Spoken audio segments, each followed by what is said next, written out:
I'm very happy to introduce our next guest speaker, Philipp Spreer. Welcome, Philipp. As you can see when you read his title as a managing director, managing partner, of elaboratum, Philipp is an expert in behavioral science. And he's come today to spread a bit the magic of behavioral science on CX management. So welcome, Philipp. We're very happy that you're here, and please, the stage is yours. Thank you very much, Caroline. Really happy to be here.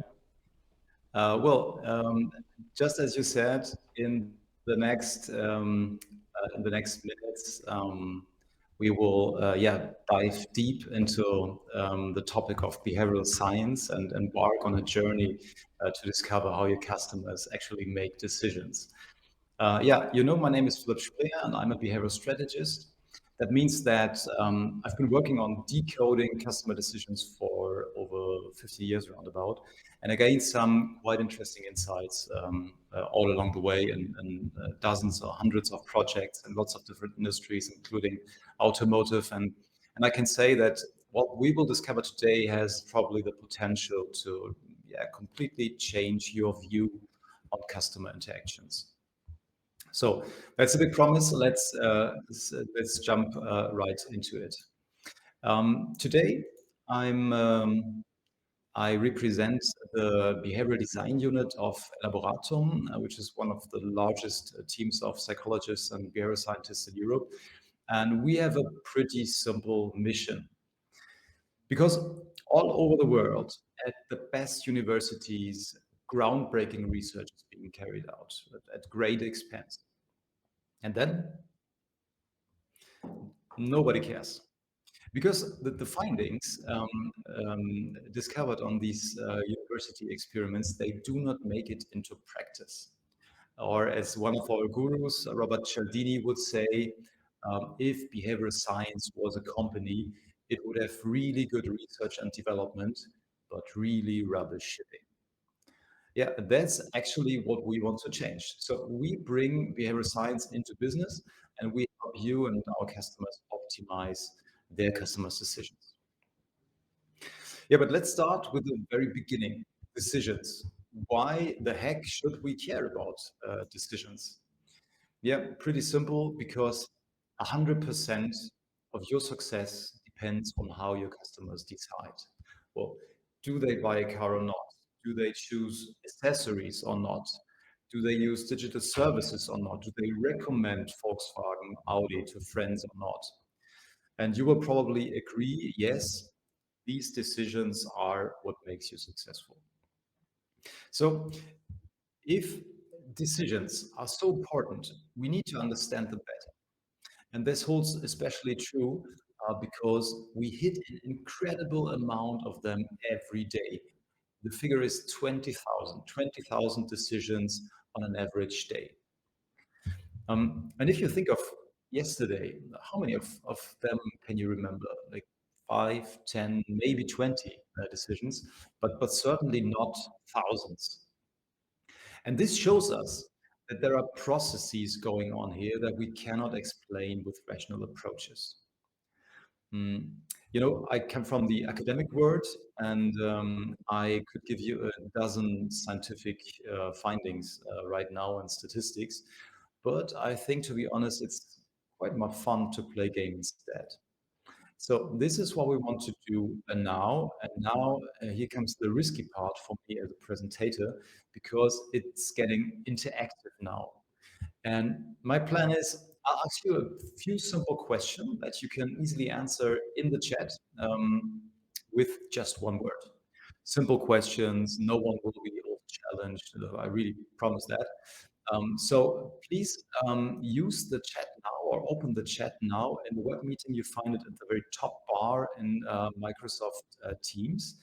And maybe you could quickly confirm that you found the chat just by typing OK or hi Philip or nice picture or something. And then I can read in the chat that it's working and everybody found it. Thank you, Dana. That seems to work. Sandra, thank you very much. High five, Volker. Perfect. So this seems to work. Everybody's ready. So let's get started. Here comes the first question.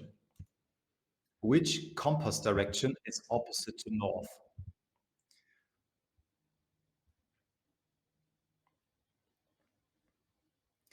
It is south, south, south, south. Absolutely correct. Next question. Which company did Steve Jobs found in 1976?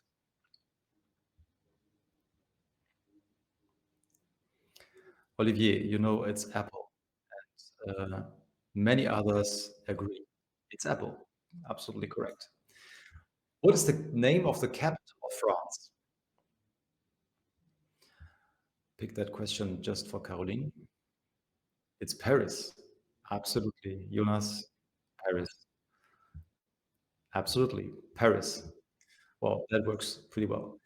Next question. How many animals of each kind did Moses take with him on his ark? Two. Anna, Sandra, two. Olivier, two. Volker, pretty clear. Anna, maybe 100? Two of everything. Thanks very much. Wow, that was impressive.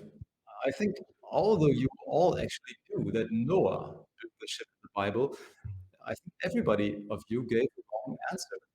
And this was the so-called Moses illusion. And that's actually a well-known experiment from behavioral science. It's important because it shows us that we kind of quite often use so-called plausibility decisions. A plausibility decision means that if the context of a question seems plausible, the answer is given directly from the gut without any rational examination. So we have animals, we have Moses, we have Ark, and all this comes from the biblical context. So it is plausible. And that's the reason why you could give an answer so quickly, and it was not checked rationally. And we make such kinds of decisions quite often. And Caroline, Olivier, rest assured, you're not alone. Large-scale experiments, more than 95% or 90% of the participants, they fall into this little trap. Well, that was part one of our quiz. Let's now continue with part two. The rules remain absolutely the same. I ask you a question, and you just answer quickly and straight from the gut. So, everybody ready for part two? Let's go.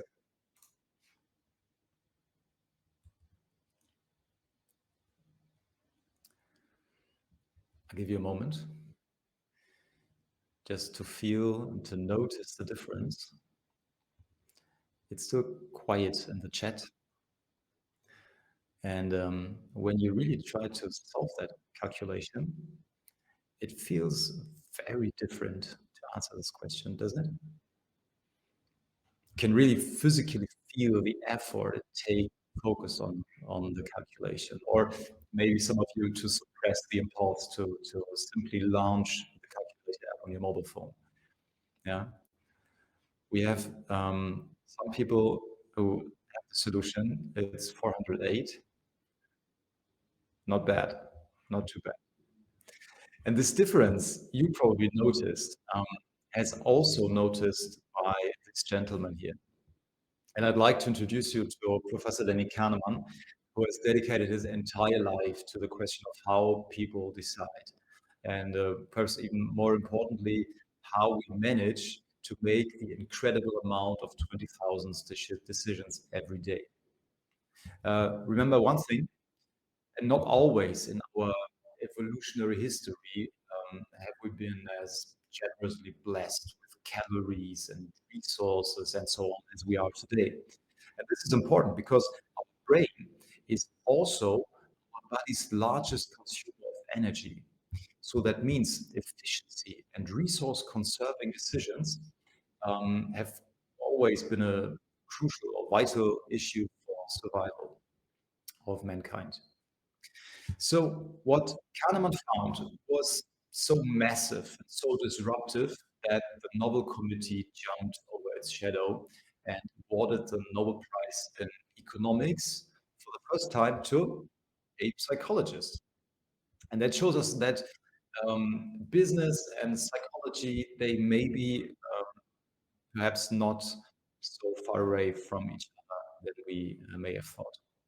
So here's the heart of the whole story. In this simple picture, we have two really groundbreaking insights contained there. So first, we have two decision systems.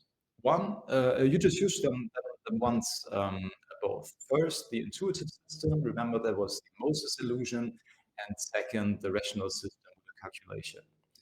And this sounds pretty trivial, but in the time before Kahneman, most researchers, most politicians and people, they thought, they were really convinced that humans were selfish and strictly rational beings.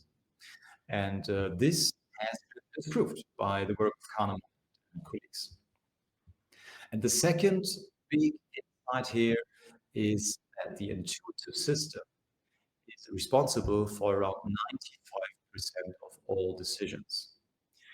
That means, in other words, for such big decisions as buying a car, which is probably, after all, for many people, the biggest financial decision of their lives after buying a house, perhaps. Even in these big decisions, the intuitive system is responsible for 95% of all decisions. That's pretty impressive. And now comes the moment where it becomes relevant for your daily work.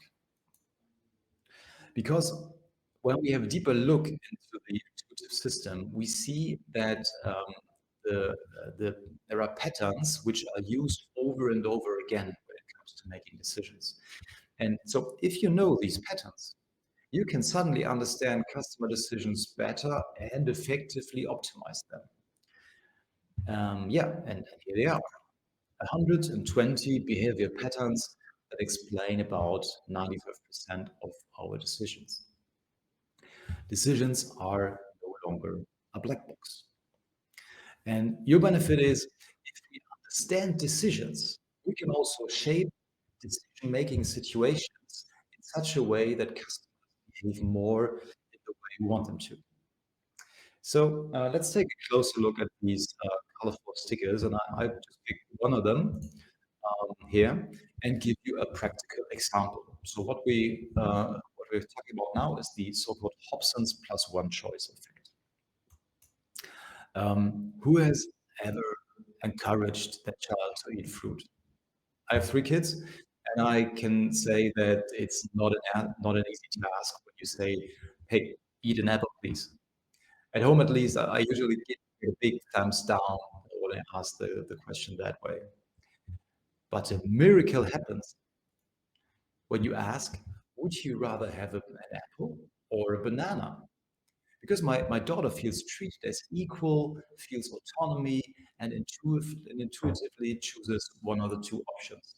If it's apple or banana, no matter which, I achieved my goal. She's eating fruit. And this sounds like a really banal anecdote, again, but it is a scientifically well-researched behavior pattern, the so-called Hobson's plus one choice effect. And that's one of over 120 mechanisms that can potentially make car selling easier for you. So now we use that pattern and we transfer it into your context and give you another practical example, which is pretty close to your work. Because that's a project we did for the Volkswagen Group, who asked us to optimize the presentation of the GHG quota with the help of behavior patterns. For those who are not familiar with the GHG quota, it stands for greenhouse gas quota. And in Germany and some other countries, electric vehicle owners, they get a greenhouse gas certificate, which they can then sell for around 200 euros at a free market. And for this, there are some services offering that.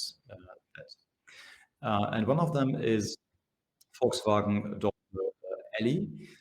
And here's how the process looked before. So you can see it's pretty clean, functional, it's a bit cold. And this is what it looks after we developed a concept based on the relevant decision-making principles, in brackets, including options plus one choice effect. So this is how it looks. And here in the middle, yellow, we see our options plus one choice effect again. So question, why is this pattern so effective? Yeah, because people they do not want to be put under pressure when it comes to buying commodity products. And this is a pure commodity product. Selling a certificate is absolutely virtual, and it doesn't matter if I sell it here or there. So the equally good alternative is just one click away. That means that we need to emphasize autonomy and freedom of choice here. And this is what we do when we ask people, hey, it's up to you. You can make a decision. Do you want to learn more about the process, or do you want to go straight to choosing a reward? Yeah, I'm not allowed to give you all the details today, but I can say this much for a product which, with an actually rather unattractive price, to be honest, it was quite successful, and we had 73% of customers who really engaged with that form on that website. So that's just one example. But let's get back to the big picture. In the very beginning, we said that the success of your business in sales results directly from customer decisions. And now we can add customer decisions, they directly result from behavior patterns. And that's the big news and your big takeaway for today. So I know, depending on how much you knew about the topic of behavioral science, this was probably a lot of input in a little time. So I would not leave you without a summary here, of course. What you can see here is what is theoretically possible when you better understand your customers and you use behavioral science to better address their needs. So, for example, you can have more effective conversations and interactions wherever it is, digitally or at the shop floor. You can help your customers make better purchase decisions, meaning faster, bigger, and more satisfying decisions. You can, increase the satisfaction. That is also a topic I just mentioned. And when it comes to gaining customer feedback, behavioral science may help you understand what is the need.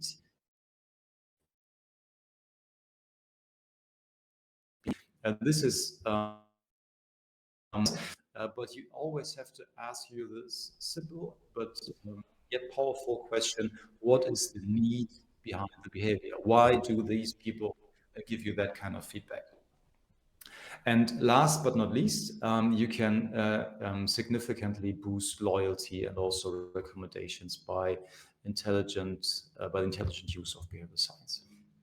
So the very last words, they do not actually belong to me, but to one of the probably best known management gurus of our time, Simon Sinek.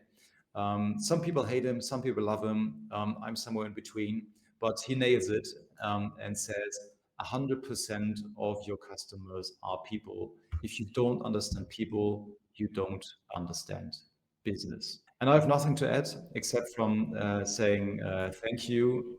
And if you have any questions, I'm really happy to answer them now. Thank you very much. Thank you. We thank you very much, Philipp,